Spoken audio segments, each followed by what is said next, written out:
구약성경 시편 84편 1절에서 12절 말씀입니다. 제가 가진 성경으로 구약성경 864페이지입니다. 시편 84편 1절에서 12절 말씀 제가 봉독해 드립니다. 만군의 여호와여, 주의 장막이 어찌 그리 사랑스러운지요. 내 영혼이 여호와의 궁정을 사모하여 쇠약하며 내 마음과 육체가 살아계시는 하나님께 부르짖나이다. 나의 왕 나의 하나님 만군의 여호와여, 주의 제단에서 참새도 제 집을 얻고 제비도 새끼들 보금자리를 얻었나이다. 주의 집에 사는 자들은 복이 있나니 그들이 항상 주를 찬송하리이다. 셀라. 주께 힘을 얻고 그 마음에 시론의 대로가 있는 자는 복이 있나이다. 그들이 눈물 골짜기로 지나갈 때에 그곳에 많은 샘이 있을 것이며 이른 비가 복을 채워주나이다.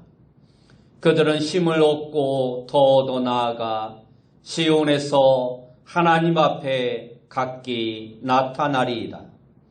만군의 하나님 여호와여, 내 기도를 들으소서. 야곱의 하나님이여, 귀를 기울이소서. 셀라. 우리 방패신 하나님이여, 주께서 기름 부으신 자의 얼굴을 살펴보옵소서. 주의 궁정에서의 한 날이 다른 곳에서의 첫날보다 나은즉 악인의 장막에 사는 것보다 내 하나님의 성전 문지기로 있는 것이 좋사오니 여호와 하나님은 해요 방패이시라. 여호와께서 은혜와 영화를 주시며 정직하게 행하는 자에게 좋은 것을 아끼지 아니하실 것임이니이다. 만군의 여호와여, 주께 의지하는 자는 복이 있나이다. 아멘. 우리 옆에 분들과 인사합시다. 만나서 반갑습니다. 다시 한번 인사합시다. 오늘도 큰 은혜 받으시다. 오늘 우리가 읽은 말씀을 통해서 주의 집을 사모하는 자의 행복, 주의 집을 사모하는 자의 행복이라는 제목으로 함께 은혜의 말씀을 나누기를 원합니다. 오늘 시편 84편은 고라 자손의 시라 표기되어 있습니다. 이것은 하나님의 집을 사모하는 고라 자손의 심정을 잘 표현하고 있는 시입니다. 레위 지파에 소속된 고라는 민수기 16장에 보면 모세의 지도권에 대항했다가 땅에 삼켜지는 벌을 받습니다. 그러나 그의 후손은 성전 문지기와 성수의 기구를 맡아 섬기는 축복을 누렸던 자들이었습니다.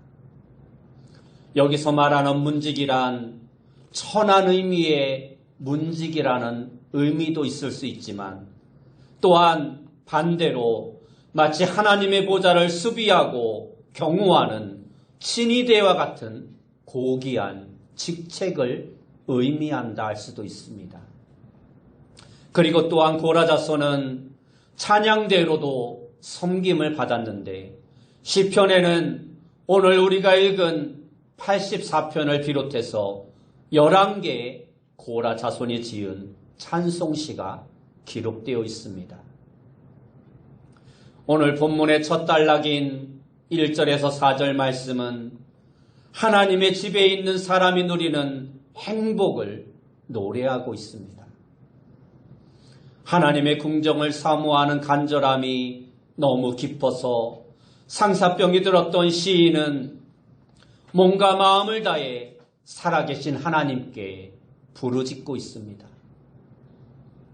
성전 제단 곁에서 둥지를 튼 참새와 새끼들을 위한 보금자리를 얻은 제비들이 행복해 보이는 것처럼 지금 주의 집에 있는 시인 역시 이러한 행복을 주신 하나님께 감사하며 찬송하고 있는 것입니다. 이어지는 5절에서 7절 말씀에서는 하나님의 집을 향한 순례자의 행복을 노래하고 있습니다.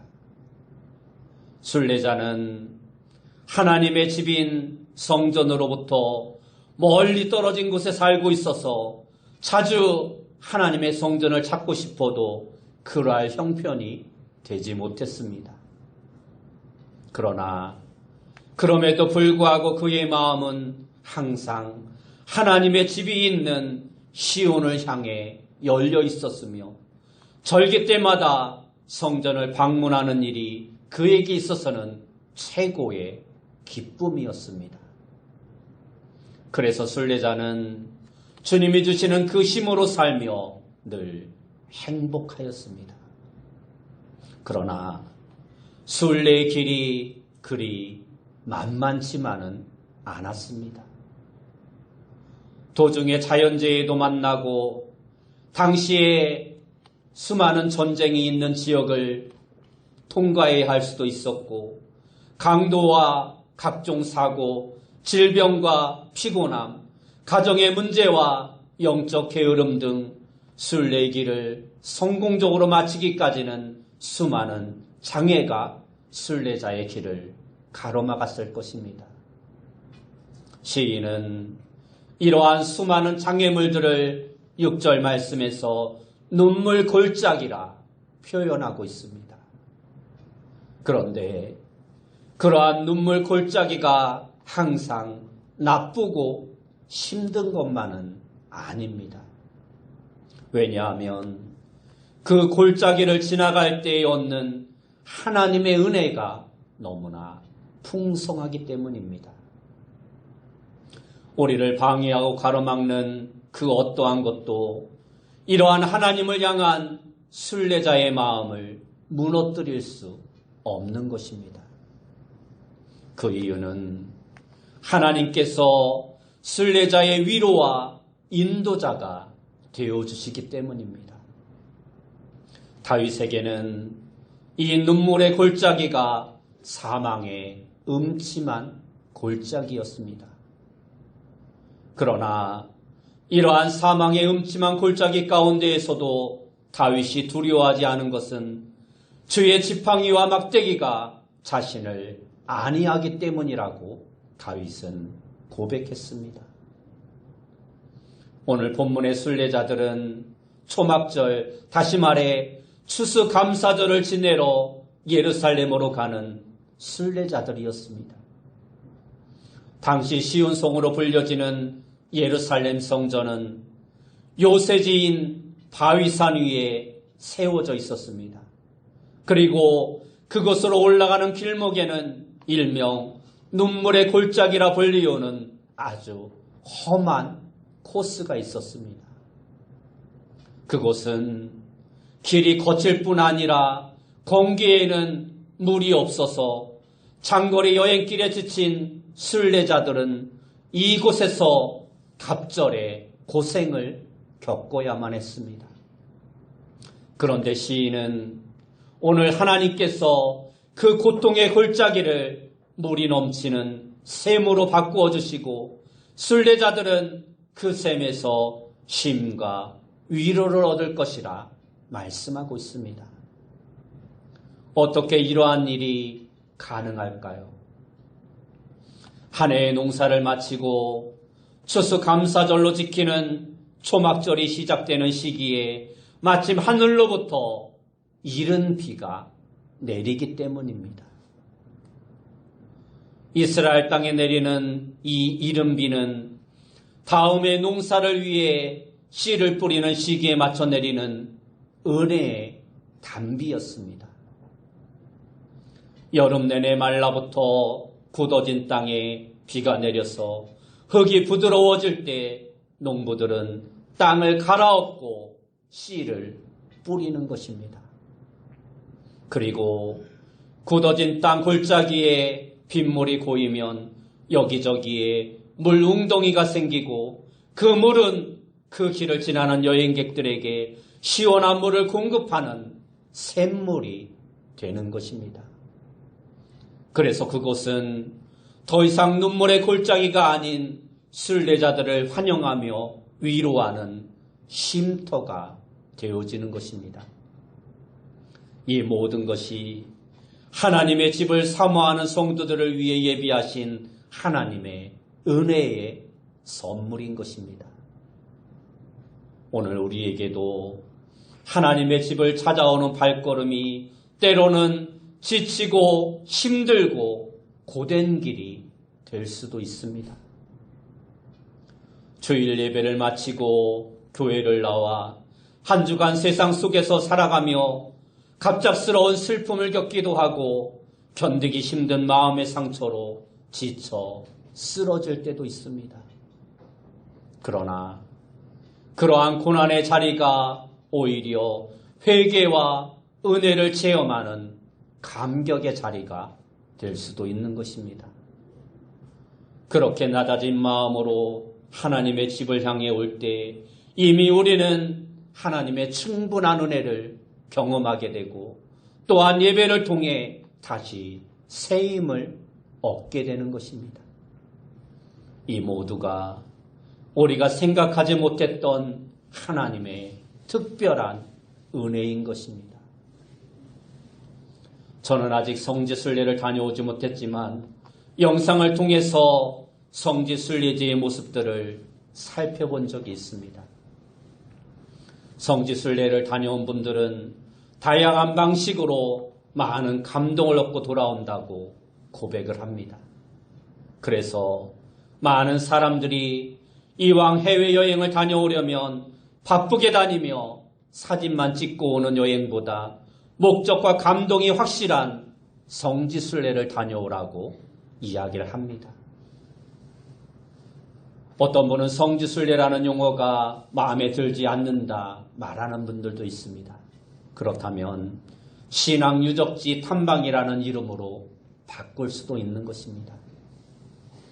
예수님이 2000년 전에 인간의 역사 속에 들어오셔서 사람들과 함께 생활하시며 거닐었던 그 땅을 걸으며 말씀을 전하시고 기적을 행하시던 장소들, 십자가에 달리셨고 부활하신 사건들을 기억나게 하는 장소들을 방문하는 것만으로도 우리는 충분한 감동이 될 것입니다. 구약의 인물들이 살았던 지역, 그리고 신약의 사도들과 초대교회 성도들이 핍박 속에서도 신앙을 굳게 지켰던 그 시절의 장소들을 답사하면서 나를 돌아보고 내가 그때 이곳에 있었다면 나는 어떠한 삶을 살았을까? 베드로가 되어보기도 하고 바울이 되어보기도 하면서 베드로에게 내가 나를 사랑하느냐 물으셨던 갈릴리 호숫가에 앉아 묵상하며 주님, 제가 주님을 사랑합니다라고 대답하며 베드로의 심정이 되어보는 경험도 가져볼 수 있을 것입니다. 우리도 요즘 주일 오후 예배 시간에 만화 그림을 이용해 성경 66권의 개요를 한 권 한 권 살펴보고 있습니다. 그냥 말로만 하는 설교보다 확실히 뭔가 보는 게 있으면 좀 더 집중에 도움을 줄 수 있는 것입니다. 마찬가지로 성경의 글로만 읽던 그러한 장소를 직접 눈으로 목격하고 현장을 방문하여 듣고 보는 효과는 훨씬 더 말씀을 받는 데 있어서 은혜를 가져다 줄 것입니다. 예루살렘 구도시에 가면 예수 탄생교회를 비롯하여 예수 무덤교회까지 예수님의 생애를 기념하기 위해 세운 수많은 예배당들이 있다고 합니다. 예수님의 시신이 안장되었던 무덤교회 지하로 내려가 보면 수많은 순례자들이 십자가 모양을 표시해 놓은 흔적들을 볼 수 있다고 합니다. 요즘은 비행기를 타면 12시간이면 이스라엘 공항에 도착할 수 있다고 합니다. 그리고 자동차로 한두 시간만 달리면 예루살렘 시내로 들어갈 수 있지만 옛날의 순례자들은 평생에 한 번 올까 말까 하는 기회를 위해서 몇 개월 혹은 수년에 걸친 순례의 길을 걷는 사람들도 있었다라고 합니다. 그래서 어떤 사람들은 그 수개월 혹은 수년간의 순례의 길을 걷다가 예루살렘에 도착하기 전에 질병과 사고와 강도와 자연재해를 만나 목숨을 잃는 경우도 많았다라고 합니다. 그리고 어떤 사람들은 감동적인 순례를 마치고 집으로 돌아가는 길에 세상을 떠나기도 했을 것입니다. 그래서 옛날의 순례자들은 일생에 또다시 이 순례 장소에 도착할 수 있을까 기념하기 위해서 성당 벽에 그러한 식으로 자기의 흔적을 남겨놓았던 것입니다. 우리 가운데도 일주일에 한 번 드리는 이 주일 예배에 참석하려고 일주일 내내 마음에 그리고 그렸다가 기쁜 마음으로 찾아오는 분들이 있을 것입니다. 저도 목사이기 전에 성도의 한 사람으로서 주일에 드리는 이 예배를 모든 일보다 최우선으로 알고 이제껏 살아왔습니다. 다른 급한 일 때문에 예배를 생략해도 된다고 생각해 본 적도 없고 또 그럴 수도 없습니다. 하지만 몸이 불편하거나 여러 가지 사정으로 인하여 치료를 받아야 하기 때문에 주일 예배 참석하고 싶어도 오지 못하는 분들의 심정이 있을 것입니다. 그분들의 마음을 저도 헤아려 알 수 있습니다. 우리 교회는 시골에 있는 작은 교회라 모두 직장과 삶의 터전이 교회에서 멀지 않은 곳에 있기 때문에 주일마다 다 같이 모여서 이렇게 예배들을 드릴 수 있지만 최근에는 전국이 일일 생활권 안에 있다 보니 큰 도시의 교회에는 직장이 먼 곳에 있는 성도들도 많이 있을 수 있고 잦은 출장이나 또한 해외 파견 등으로 인해 본인이 섬기는 교회에 출석을 하지 못하는 분들도 많이 있을 수 있습니다. 그러한 분들 가운데에는 본교회 예배에 참석하고 성도들과 교제를 나누는 주일 아침을 손꼽아 기다리는 분들도 많이 있을 수 있습니다. 또한 여행이나 출장 중에도 주일 아침이면 가까운 교회를 찾아 예배를 드리는 시간을 소중하게 생각하며 미리 가까운 교회가 어디 있는지 알아보고 주일 아침이면 그 교회를 찾아 예배를 드리는 성도들도 있을 수 있습니다. 심지어 어떤 곳은 주변에 교회가 전혀 없을 수도 있습니다. 그렇다면 호텔 방에서라도 잠시 시간을 내어 하나님과 교제하는 시간을 가질 수도 있고 요즘은 어디에서나 인터넷이 다 잘 되기 때문에 영상으로도 얼마든지 예배를 드릴 수 있습니다. 혹시 주의를 지키기 위해 이렇게까지 하는 것이 너무 번거롭거나 외식적인 종교 행위라 생각하는 분도 있을 수 있습니다. 제가 아는 어떠한 분도 직장이 부산인데 분당에 있는 본교회 주일 예배를 참석하기 위해서 급할 때에는 주일 새벽 첫 비행기를 타고 인천공항에 도착해서 다시 택시를 타고 교회까지 가는 분도 있다고 합니다. 이러한 분들에 대해서 어떤 분들은 이 산에서도 말고 예루살렘에서도 말고 너희가 아버지께 예배할 때가 이르리라. 아버지께 참으로 예배하는 자들은 신령과 진정으로 예배할 때가 오나니 곧 이때라. 아버지께서는 이렇게 예배하는 자들을 찾으시니라 하셨던 주님의 말씀처럼 어디에 있든지 그곳에서 참 마음으로 예배드리면 되지 꼭 그렇게까지 본교회를 갈 필요가 있느냐라고 말하는 분들이 있을 수도 있을 것입니다.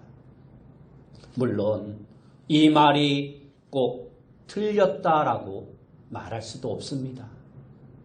꼭 내가 등록한 교회에 찾아가 예배를 드려야만 하나님이 기뻐하시는 것도 아닙니다.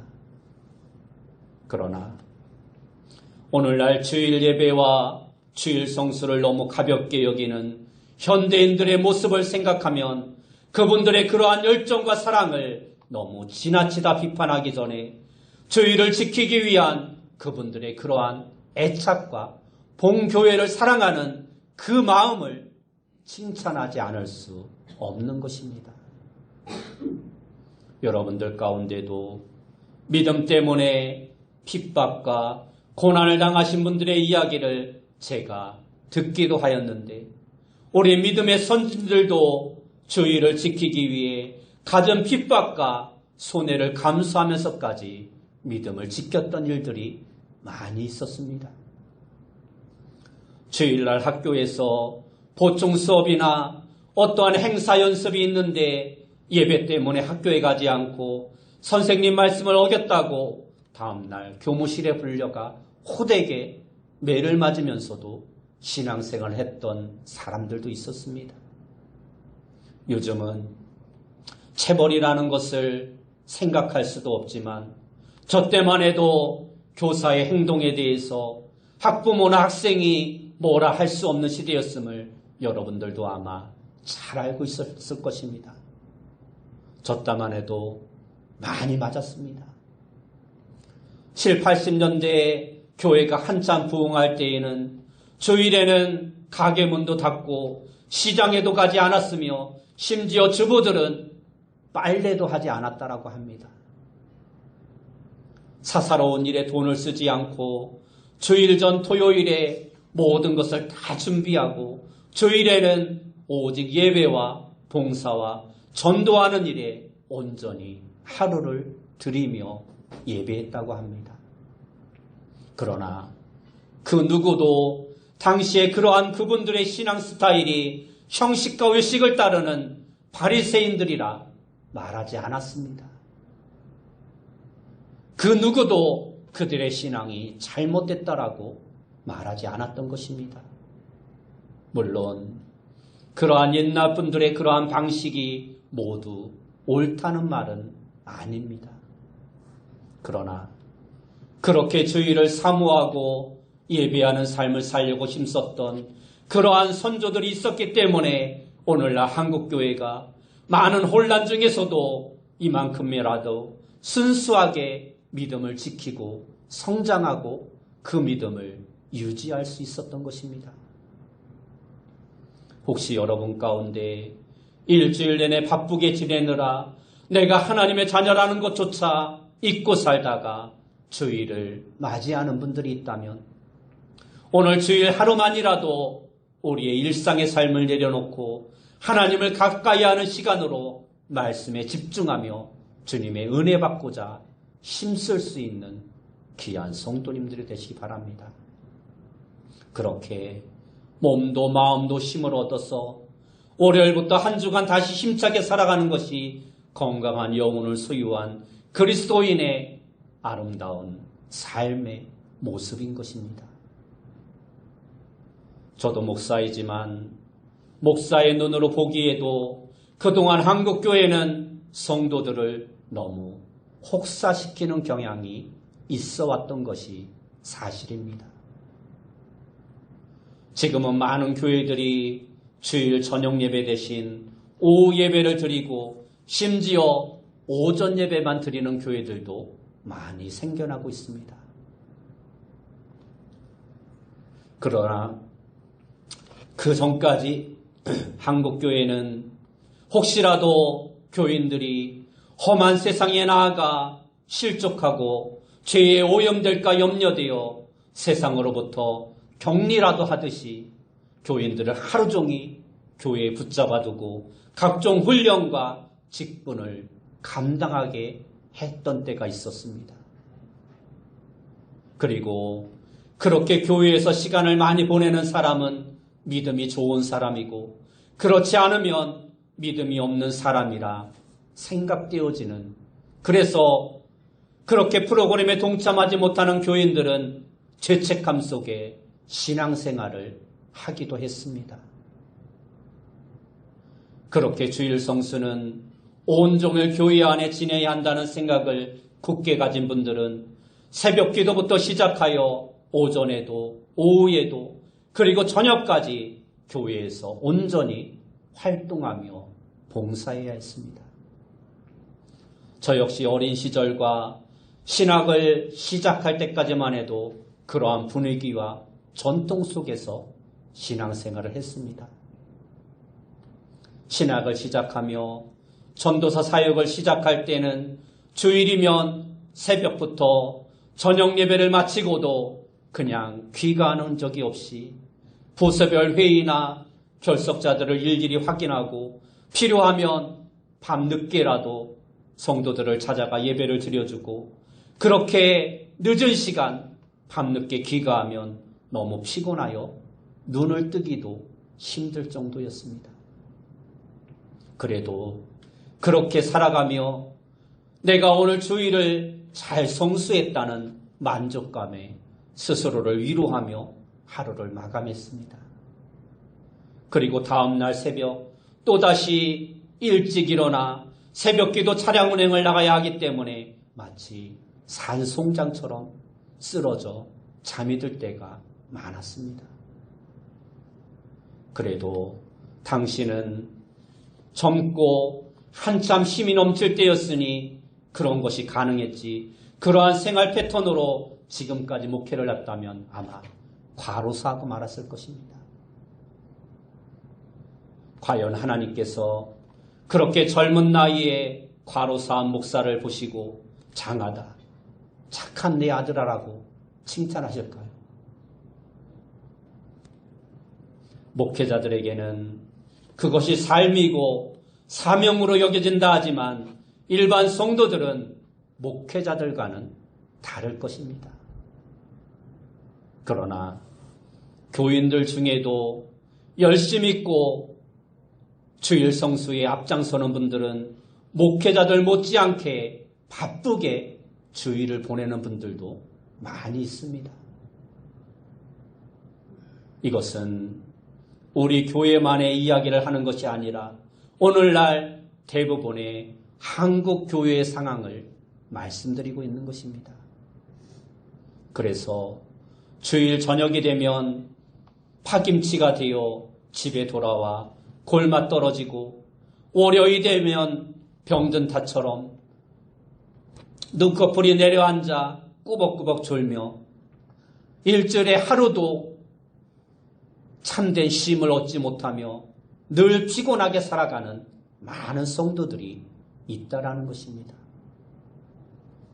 쉼도 없고 가정도 제대로 돌아보지 못하고 날마다 평일에는 직장에서 주일이면 교회에서 예배와 봉사, 헌신의 삶을 살아가는 그것이 진정 하나님이 원하시고 하나님이 원하시는 주일 성수의 모습일까 생각해보지 않을 수 없습니다. 저는 아니라고 생각합니다. 그것은 즐겁고 기쁜 주일날이 아니라 오히려 사람을 혹사시키는 죽일 날이 될 수도 있다는 것입니다. 그러한 주일은 지혜롭지 못한 주일 성수 습관으로 인해 나도 피곤하고 가족도 피곤하게 만들며 다른 사람들까지도 피곤하게 만드는 것입니다. 하루 종일 예배당에서 예배를 드리고 하나님의 일을 위해 바쁘게 봉사해야만 주일 성수가 완성되어지는 것은 아닙니다. 아무리 많은 횟수의 예배를 참석하고 쉴 틈 없이 교회 일에 매달려 헌신한다 할지라도 전혀 주일 성수가 아닐 수도 있고 반대로 사정이 있어서 주일 예배 참석하지 못했을지라도 자신의 자리에서 충실하게 주일을 성수하는 사람이 있을 수 있다는 것입니다. 예수님이 말씀하신 것처럼 신령과 진정으로 드리는 예배는 장소와 시간이 아니라 우리의 예배를 받으시는 하나님과의 올바른 관계에 있는 것입니다. 주님을 위해 우선순위를 바로 정하고 주님이 기뻐하시는 생각과 행동으로 예배자의 삶을 살았다면 그는 그날 하루 충분히 주일 성수를 했다 말할 수 있는 것입니다.